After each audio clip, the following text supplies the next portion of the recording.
તો આપણે નીકળી ગયા છીએ અત્યારે પાર્લરે. બસ એક્ટિવા ચાલુ કરવાનું છે.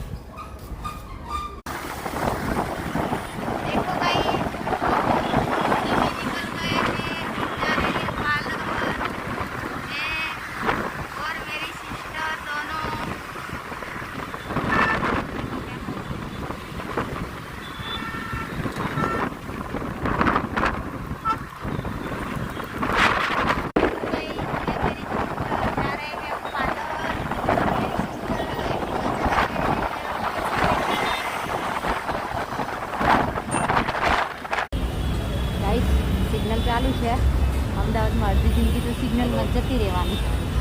અને બસ પહોંચવા જાય છીએ. આવતા 3-4 સિગ્નલ તો આવી જ જાય. ને ગણો ને કે ટ્રાફિકમાં જીવવાનું આદત પડી જાય ને તો જ સિગ્નલ ખાવાનું. બાકી અમદાવાદમાં રહેવાનું નહીં. કારણ કે સિગ્નલ ટ્રાફિક એટલી નડે ને કે વાત જ જવાનું. જલ્દી જવું હોય તો પહોંચાય જ નહીં.